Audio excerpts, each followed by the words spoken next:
नमस्कार विद्यार्थी मित्रांनो, आज आपण डेथ ऑफ पार्टनरमधलं तिसरं उदाहरण समजावून घेणार आहोत की ज्यामध्ये अनिता, सुनीता आणि कविता नावाचे भागीदार दिलेले आहेत आणि त्यांचा रेशो दिलेला आहे 2:1.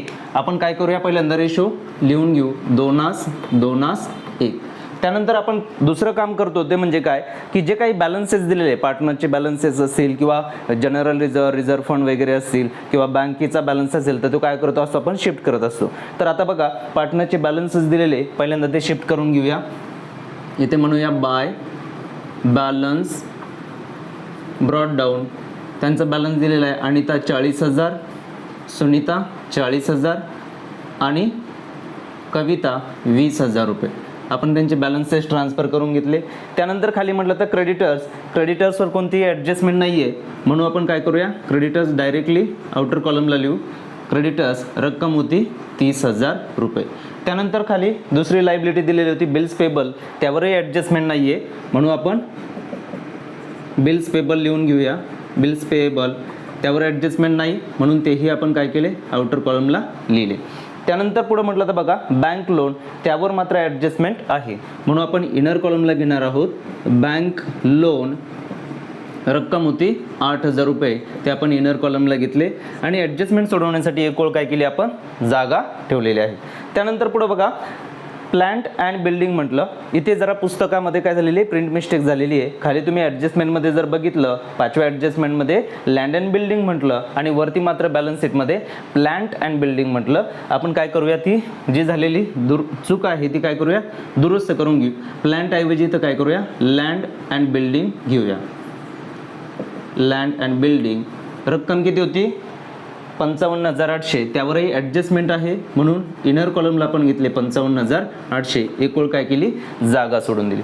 त्यानंतर पुढची ॲसेट होती इन्व्हेस्टमेंट, रक्कम होती 30,000, मग तीही आपण ॲसेटला ट्रान्सफर करून घेऊ. इन्व्हेस्टमेंट रक्कम आहे 30,000, ॲडजस्टमेंट आहे म्हणून काय केली, एक ओळ आपण काय केली, जागा सोडली. त्यानंतर पुढं आहे बघा फर्निचर घेऊया. फर्निचर रक्कम 16,000, त्यावर ॲडजस्टमेंट आहे का, तर फर्निचरवर ॲडजस्टमेंट आहे म्हणून काय करूया, इनर कॉलमला घेऊ 16,000 रुपये. त्यानंतरची पुढची ॲसेट आहे ते म्हणजे डेटर्स. आता डेटर्सवर ॲडजस्टमेंट आहे आरडीडीची, आरडीडी दिली 800 रुपये. मग आता इथं 20,800 रुपये घेण्याऐवजी आपण कोणती रक्कम घेणार आहे, बाहेरच्या कॉलमची. किती रुपये, तर ते 20,000 म्हणून इथं डेटर्स आपण म्हणणार आहे काय, डेटर्स बाहेरच्या कॉलमची रक्कम घेणार आहे आपण 20,000. का आपण बाहेरच्या कॉलमची घेतली ते नंतर तुम्हाला पुढे ॲडजस्टमेंट सोडवायच्या वेळेस समजावून सांगतो. बघा पुढे काय म्हटलं तर बँक. आता बँकेचं आपण काय केलेलं आहे, इथं अकाउंट ओपन केलेलं आहे, त्याच्या डेबिटला आपल्याला म्हणायचं आहे काय, टू बॅलन्स ब्रॉड डाऊन आपण घेतले 8,200 रुपये. त्यानंतर पुढे सांगितलं होतं गुडविल. गुडविल किती दिलंय, 10,000 दिलंय. तर इथे ॲसेट साईडला आपल्याला काय करायचंय, गुडविल लिहून घ्यायचे. गुडविल रक्कम किती आहे, 10,000. आता इनर कॉलमला का घेतोय, तर त्या संबंधित पण ॲडजस्टमेंट आहे म्हणून इनर कॉलमला आपण घेतलं. आता चला आपण काय केले, बॅलन्स शीटमध्ये दिलेल्या ॲसेट्स आणि बॅलन्स शीटमध्ये असणाऱ्या ज्या काही लायबिलिटी आहे त्या ट्रान्सफर करून झाल्या. आता आपल्याला जायचंय उदाहरणाच्या ॲडजस्टमेंटमध्ये. खाली म्हटले on 1 July 2019 Kavita died and the following adjustment were made. या व्यवसाय संस्थेमध्ये किंवा या भागीदारी संस्थेमध्ये असणारे जे 3 भागीदार आहे त्या 3 भागीदारापैकी कोणता भागीदार एक्सपायर झालाय, तर कविता नावाची जी काही तिसरी भागीदार आहे ती एक्सपायर झाली. बरोबर, मग आता ती कधी एक्सपायर झाली त्याचं पहिल्यांदा आपण कॅल्क्युलेशन करून घेऊ. 1 जुलै 2019 कधी सांगितलंय, 1 जुलै 2019. मग आपला व्यवसाय सुरू कधी होतो, व्यवसायाची सुरुवातीची दिनांक आहे 1/4/2019. मग 1/4/2019 पासून 1 जुलै 2019 पर्यंत किती महिने होतात, 3 महिने होतात. किती महिने होतात, 3 मंथ्स. बघा कसे, एप्रिल मे आणि जून. जुलैचा पहिलाच दिवस आहे म्हणजे जुलै महिना आपल्याला पकडायचा नाहीये. बरोबर, म्हणजे एकूण महिने झाले किती, 3. आता हे 3 महिने मी इथे काय करतोय, आपल्याला लक्षात राहावे कॅल्क्युलेशन करताना जेव्हा आपल्याला प्रॉफिटचं कॅल्क्युलेशन करायचे त्यावेळेस हे 3 महिने आपल्याला घ्यावे लागणार आहे. चला तर आता पुढे जाऊया. बघा आता काय सांगितली, पहिली ॲडजस्टमेंट सांगितली आहे all the debtors were consider as goods. जे काही डेटर्स होते आपल्याला ज्यांच्याकडनं पैसे येणे आहे अशा लोकांपैकी आपल्याला जुन्या बॅलन्स शीटमध्ये सांगितलं होतं RDD 800 रुपये. RDD किती सांगितली ती 800 रुपये. म्हणजे 800 रुपये आपल्याला येणार नव्हते. 20,800 रुपयापैकी 800 रुपये आपल्याला येणार नव्हते. पण झालं काय की जेव्हा हे कविता एक्सपायर झाली त्या टायमिंगला त्या वेळेला असं आपल्याला समजलं की ते जे काही 800 रुपये ज्या व्यक्तीकडनं आपल्याला येणार नव्हते त्या व्यक्तीने 800 रुपये काय केले दिले. म्हणजे आपलं जे काही येणं बुडणार होतं येणार नव्हतं असं येणं आपल्याला काय झालं वसूल झालं. किती रुपये वसूल झाले तर 800 रुपये. मग आपण इथं काय केले बघा डेटर जे मी बाहेरच्या कॉलमची रक्कम इथे घेतली होती म्हणजे आपले पहिल्यांदा 20,800 पैकी 20,000च ॲसेट शिल्लक राहिली होती म्हणजे 800 रुपये येणार नव्हते. आता झालं काय ते 800 रुपये वसूल झाले म्हणजे काय झाली ती RDD जी आहे ती आपल्याला वसूल झाली. म्हणून इथं आपण काय करणार आहे ॲड काय म्हणणार आहे RDD त्याला नाव देणार आहे काय रिकवर्ड. RDD रिकवर्ड किती रुपये 800 रुपये प्लस झाले म्हणजे मालमत्ता काय झाली आपली वाढली. किती रुपयाने वाढली 800 रुपयाने वाढली. म्हणून प्रॉफिट अँड लॉस ॲडजस्टमेंट अकाउंटच्या क्रेडिट साईडला इथं म्हणायचं आहे बाय RDD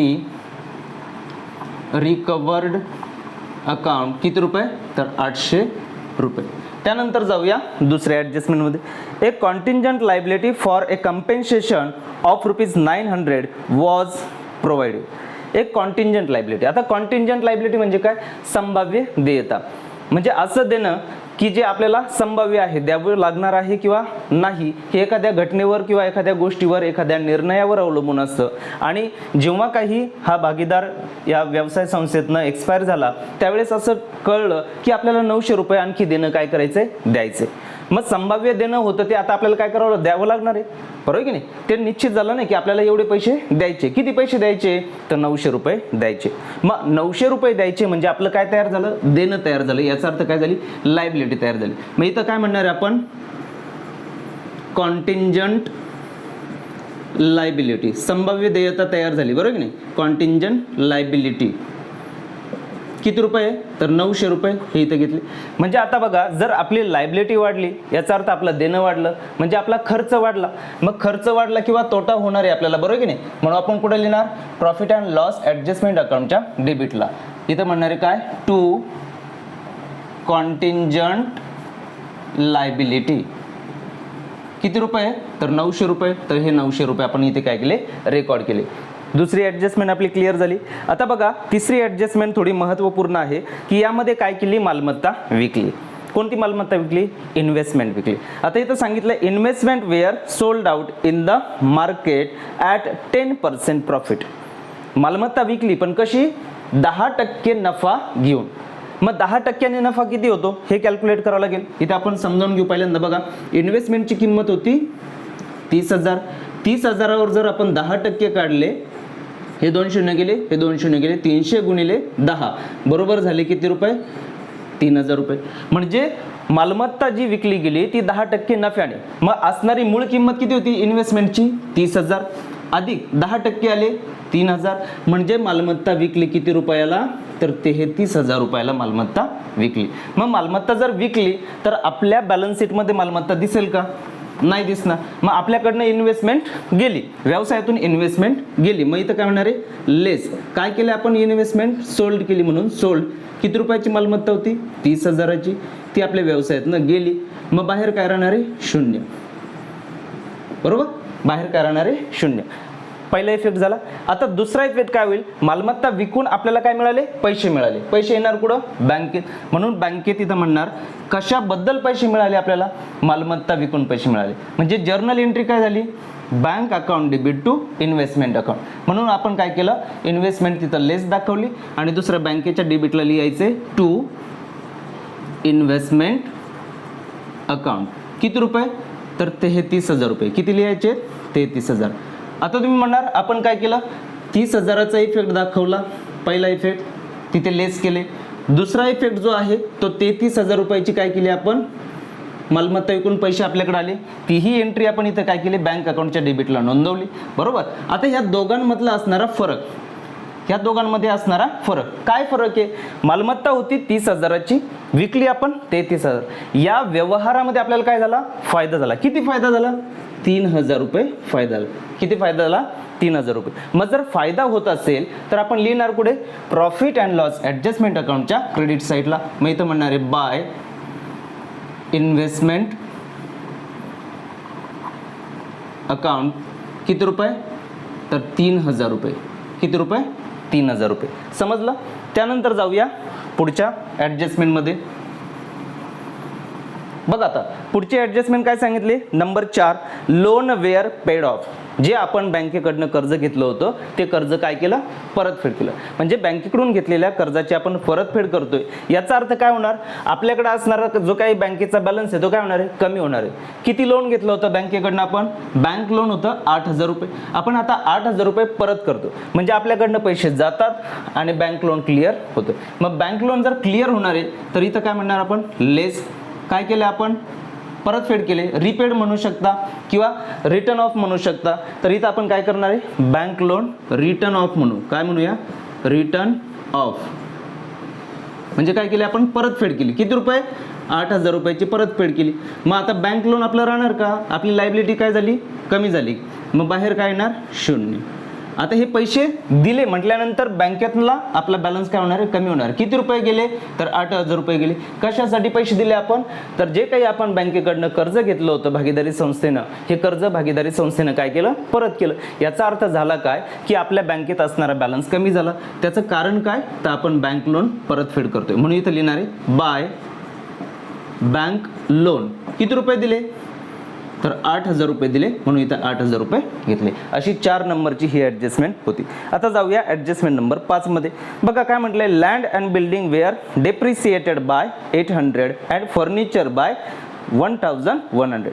इथे सांगितलंय की जी काही जमीन आणि इमारत आहे, लँड अँड बिल्डिंग आहे, ती किती रुपयाने कमी झाली, म्हणून सांगितलं 800 रुपयाने.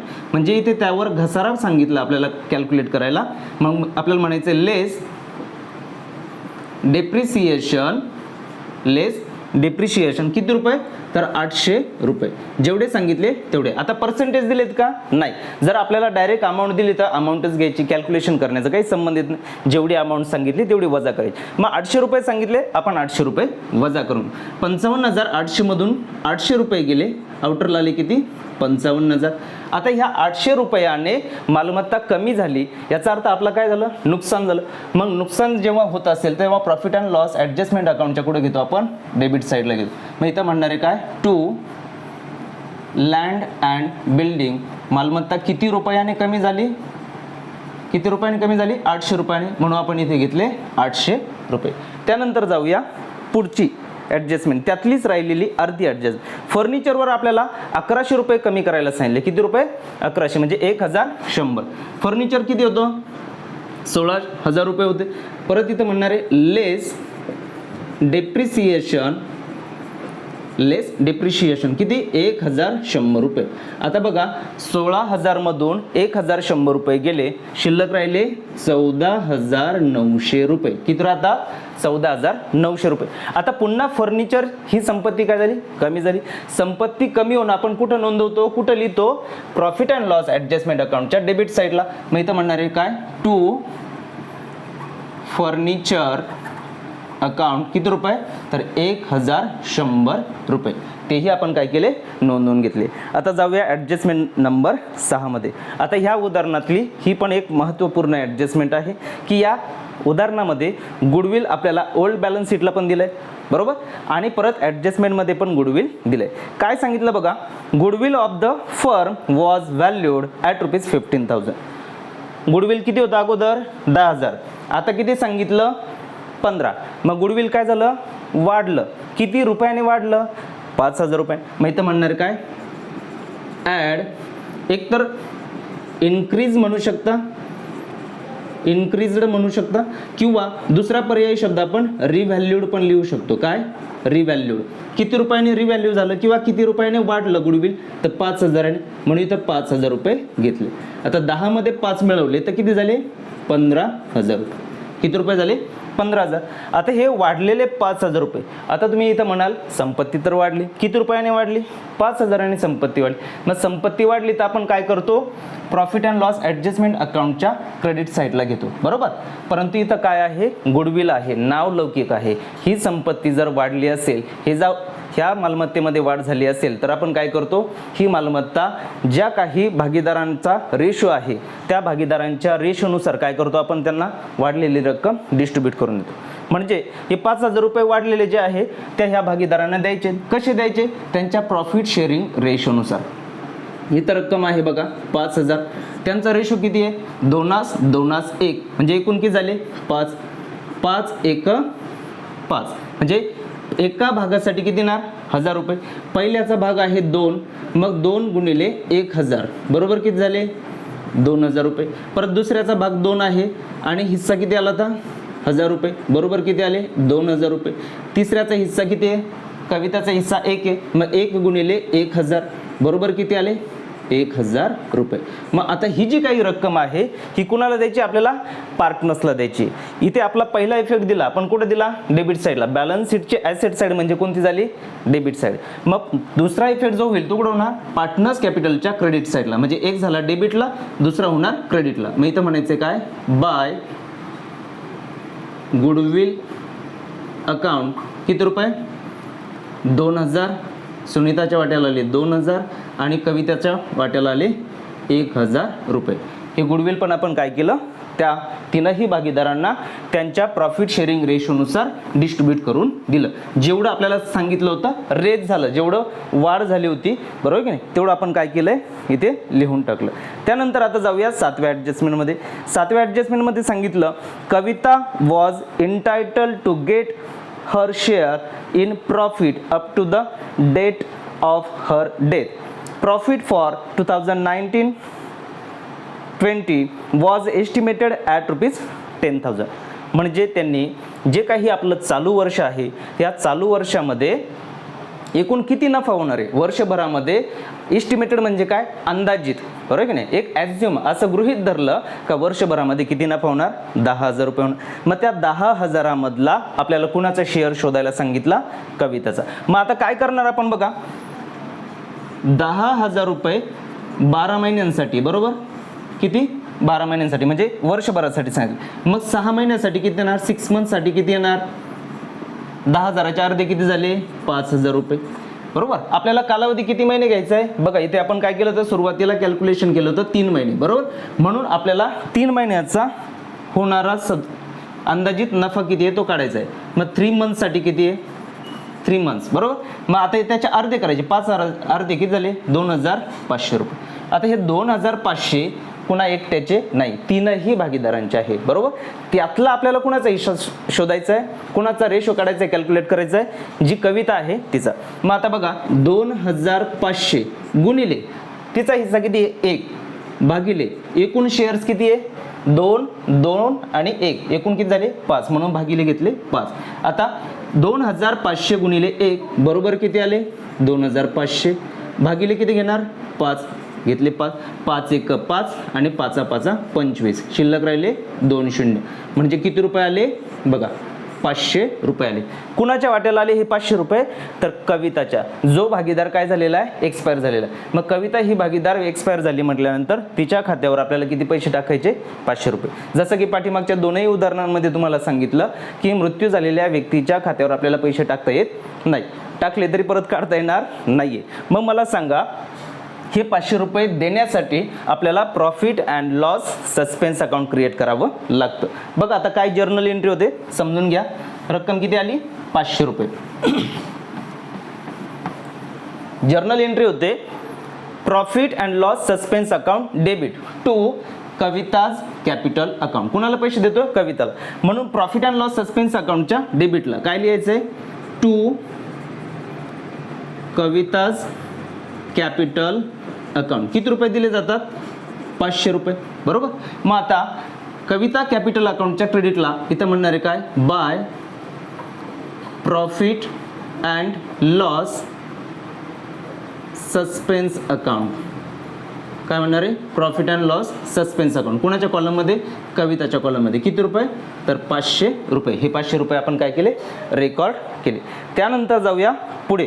काय म्हटलं तर हे जे काही सस्पेन्स अकाउंट आहे आता याच्या संबंधित दुसरी कोणती ॲडजस्टमेंट नाहीये, तर आपण काय करूया लगेच हे अकाउंट काय करू क्लोज करून टाकू. बघा आता डेबिट साईडला किती आहे 500 रुपये, क्रेडिटला पण किती यायला पाहिजे 500. किती रुपये कमी पडतात क्रेडिट साईडला? 500 रुपये कमी पडले, इथे घेतले 500. त्याला नाव द्यायचं आहे काय? By balance carried down. किती बॅलन्स? 500 रुपये. मग कुणाचा आहे? प्रॉफिट अँड लॉस सस्पेन्स अकाउंटचा आहे. कोणत्या साईडला आला बॅलन्स? क्रेडिट साईडला. ट्रान्सफर होऊन कुठे जातो? डेबिट साईडला. मग बॅलन्स शीटची डेबिट साईड म्हणजे काय? ॲसेट्स. म्हणून ॲसेटला आपल्याला घ्यायचं आहे profit and loss suspense account. Profit and loss suspense account किती रुपये? तर 500 रुपये. अशा पद्धतीची ही ॲडजस्टमेंट होती, ही आपण समजावून घेतली. आता आहे शेवटची ॲडजस्टमेंट. काय म्हटलं तर the amount due to Kavita's executor was paid by NEFT. म्हणजे जी काही रक्कम कविता नावाच्या भागीदाराला तिच्या डेथ नंतर द्यायची आहे, तिचा जो कोणी वारस असेल, त्या भागीदाराचा कोणी नॉमिनी असेल त्याला आपण वारस म्हणतो, बरोबर की नाही? एक्झिक्युटर म्हणतो. त्या एक्झिक्युटरला जे काही पैसे द्यायचे ते कसे दिले जातात? बँके थ्रू दिले जातात, बरोबर? कसे दिले जातात? बँके थ्रू. पण आता आपल्याला माहिती नाही आहे की कविताला पैसे द्यायचे किती, बरोबर? त्यासाठी आपल्याला काय करावं लागेल? Profit and loss adjustment account जे आहे ते पहिल्यांदा क्लोज करून घ्यावं लागेल. मग आता काय करूया? Profit and loss adjustment account पहिल्यांदा टोटल करूया. बघूया आता कोणती साईड जास्त दिसते. इथे क्रेडिट साईड जादा दिसते. इथं रक्कम आहे 3800. मग इथे घेतले हे 3800 रुपये. मग इकडं पण किती यायला पाहिजे? 3800 यायला पाहिजे.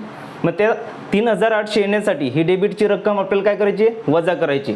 बघा आता 1100 800 म्हणजे 1900. 19 आणि 9 किती झाले? 2800. म्हणजे 3800 मधून किती गेले? 2800 गेले. शिल्लक किती राहिले? 1000 रुपये. किती रुपये शिल्लक राहिले? 1000. 1000 हा काय? प्रॉफिट आहे. काय आहे? प्रॉफिट. मग हा 1000 असणारा प्रॉफिट या तीनही भागीदारांना काय करावं लागणार आहे? आपल्याला वाटावं लागेल. कसा वाटायचा? कसा रेशो वाटायचा? कसा हा प्रॉफिट वाटायचा? त्यांच्या प्रॉफिट शेअरिंग रेशोनुसार. मग बघा 1000 रुपये भागिले त्यांचा रेशो काय? 2:1. म्हणजे एकूण रेशो झाले किती? 5 भागिले घेतले 5. मग 5 1 5, 5 2 10. पुन्हा 0. इथे शिल्लक राहिले 2. म्हणजे एका भागासाठी किती आले? 200 रुपये. मग पहिल्याचा भाग किती? 2. मग 200 गुणिले 2 400. दुसऱ्याचा भाग 200 गुणिले 2 परत 400 रुपये. आणि 200 गुणिले 1 बरोबर 200 रुपये. आता हे जे काही आपण प्रॉफिट शेअरिंग रेशोनुसार त्यांचा हिस्सा काढला तो आपल्याला काय करायचा आहे? रेकॉर्ड करायचा आहे. बघा आता प्रॉफिट अँड लॉसच्या डेबिटला काय म्हणणार? To profit transferred to capital account. मग कोण कोण भागीदार आहे? त्यांची नावं घ्यायची. पहिला भागीदार कोण आहे? अनिता. मग इथं घेतलं अनिता. त्यानंतर दुसरा भागीदार कोण आहे? सुनीता. मग इथे दुसऱ्या भागीदाराचं नाव लिहून घ्या, सुनीता. आणि तिसरं कोण आहे? कविता. या तीनही भागीदारांचं नाव आपण इथं लिहिलं. आणि त्यांच्या वाट्याला आलेले प्रॉफिटमधले रुपये लिहायचे. किती रुपये? 400 रुपये, 400 रुपये आणि 200 रुपये. अशा आउटरला किती आले? 1000 रुपये. आता हे लिहिले कुठं आपण? प्रॉफिट अँड लॉस ॲडजस्टमेंट अकाउंटच्या डेबिटला लिहिले. आणि म्हटलं काय? कुठं ट्रान्सफर करतोय? पार्टनर्स कॅपिटल अकाउंटला. कुठं? पार्टनरच्या कॅपिटल अकाउंटला. मग इथं डेबिटला आहे, ट्रान्सफर कुठं जाणार? क्रेडिट साईडला. इथं आपण म्हणणार आहे by profit and loss adjustment account. मग त्यांचे प्रॉफिट घ्यायचे. इथं घेतले 400 रुपये, इथे 400 आणि इकडे किती आहे? 200. बरोबर. आपण जो व्यवसायामध्ये झालेला नफा होता त्या तीनही भागीदारांना त्यांच्या प्रॉफिट शेअरिंग रेशोनुसार काय केलं? डिस्ट्रीब्यूट करून दिलं. आता आपल्याला काय करायचं? कोणत्या भागीदाराचं अकाउंट क्लोज करायचं? जो भागीदार काय झालेला आहे? मृत्युमुखी पडलेला आहे. मग मृत्युमुखी पडलेला भागीदार कविता आहे. मग पहिल्यांदा आपण कविताचं अकाउंट काय करूया? क्लोज करूया. कविता कॅपिटल अकाउंट पहिल्यांदा क्लोज करू. 20 1 21 21,500 आणि हे 200 झाले किती? 21,700 रुपये. मग इथे पण काय करणार? 21,700 रुपये यायला पाहिजे. किती रुपये कमी पडले? 21,700 रुपये कमी पडले. कसे देणार हे पैसे? शेवटच्या ॲडजस्टमेंटमध्ये सांगितलं काय? Paid by NEFT. म्हणजे बँकेमार्फत काय करणार? आपण पैसे देऊन टाकणार. कुणाला देणार पैसे? ही जी काही कविता आहे त्या कविताच्या वारसदाराला. जो कोणी वारसदार असेल, बरोबर की नाही, जो कोणी एक्झिक्युटर असेल त्याला हे पैसे दिले जातात. मग आता बघा पैसे जर दिले जाणार तर इथं काय म्हणणार? इथं नाव काय येणार? To bank account. बरोबर. आणि आता बँक जर पैसे देते म्हटल्यानंतर बँकेतून पैसे जाणार. कुणाला पैसे चालले? By Kavita's capital account. Kavita's capital account. बघा किती रुपये चालले? 21,700 रुपये. बघा आता जर्नल एंट्री काय झाली पुन्हा एकदा समजावून सांगतो. जर्नल एंट्री झाली कविता कॅपिटल अकाउंट डेबिट. पाहिजे तर लिहून दाखवतो बघा. कविता कॅपिटल अकाउंट डेबिट टू काय झाली? Bank account. एंट्री काय झाली बघा. एंट्री समजावून घ्या. इथं काय केलं जातंय? पैसे जे आहे ते रोख स्वरूपामध्ये भागीदार जो आहे मृत्युमुखी पडलेला भागीदार जो आहे त्याच्या वारसाला रोख पैसे दिले जातात. म्हणून जर्नल एंट्री काय झाली? Kavita capital account debit to bank account. मग कविता कॅपिटल अकाउंटच्या डेबिटला आपण घेतलं टू बँक अकाउंट 21,700 आणि बँकेच्या क्रेडिटला आपल्याला इथं म्हणावं लागलं काय? By Kavita's capital account 21,700. बरोबर. अशा पद्धतीची ही ॲडजस्टमेंट होती. चला तर आता पुढे जाऊया. बाकीचे जे दोन भागीदार आहे त्यांचे अकाउंट आपण काय करू आता? क्लोज करून घेऊ. बघा आता इथं काय म्हटलंय? 40,000, 42,000 आणि 400 म्हणजे 42,400. इकडे किती कमी पडतात? 42,400 कमी पडले. इथं पुन्हा 40, 2, 42 आणि 42,400. इथे पण पुन्हा किती कमी पडले? 42,400 कमी. डेबिटला काहीच नाही आहे म्हणजे तेवढीच रक्कम जी आहे कमी पडते 42,400 आणि 42,400. या रकमेला आपल्याला नाव द्यायचं आहे टू बॅलन्स कॅरीड डाऊन. आणि तो बॅलन्स आपण कुठे घेतो? कॅपिटल अकाउंटला. कशाचा बॅलन्स आहे? कॅपिटलचा आहे म्हणून कॅपिटल अकाउंट. पहिल्या भागीदाराचं नाव आहे अनिता. अनिताचा किती बॅलन्स आहे? तर 42,400. आणि दुसरी भागीदार आहे सुनीता. सुनीताचा किती बॅलन्स आला? तेवढाच 42,400. आता मला सांगा काय करायचंय आपल्याला? हे जे काही बँक अकाउंट आहे ते बँक अकाउंट काय करायचंय? क्लोज करायचं. बघा आता कोणती साईड जास्त दिसते? डेबिट साईडला रक्कम जादा दिसते. 33 आणि 8 41,200. मग इकडे पण किती यायला पाहिजे? 41,200 यायला पाहिजे. त्यातनं आपल्याला किती वजा करायचे? ह्या दोघांची बेरीज 21 आणि 8 29,700 गेले. कितीमधून? 41,200 वजा किती? 29,700 रुपये. बघा आता 0 0 ह्या 0 0 इथं झाले 12, 12तून 7 गेले, ह्याला राहिले 5, इथं राहिले 0 म्हणजे किती आला? 0तून म्हणजे 40मधून 29 गेले, शिल्लक राहिले 11 म्हणजे 11,500 रुपये शिल्लक राहिले. मग इथं आले 11,500. काय बोलणार? By balance carry down. किती बॅलन्स बँकेचा शिल्लक राहिला? 11,500 रुपये शिल्लक राहिला. मग हा जो काही 11,500 रुपये बॅलन्स आहे हा बॅलन्स कुठे जाणार? ॲसेट साईडला जाणार. कुठे जाणार? ॲसेट साईडला. इथं काय म्हणणार आहे? बँक बॅलन्स किती रुपये? 11,500 रुपये. त्यानंतर आता उदाहरणामध्ये काही राहिलं नाही तर काय करणार आपण? बॅलन्स शीटची टोटल करणार. काय करणार? बॅलन्स शीटची टोटल. दोन्ही बाजू जर टोटल केल्या तुम्ही करून बघू शकता की दोन्ही जर बाजू आपण टोटल केल्या तर त्याची टोटल येते 1,17,700 रुपये. तुम्ही करून बघा. 1,17,700 आणि इकडे सुद्धा किती येणार? 1,17,700. असं हे डेथ ऑफ पार्टनर्सवर उदाहरण दिलेलं होतं. ते आपण काय केलं? समजावून घेतलं.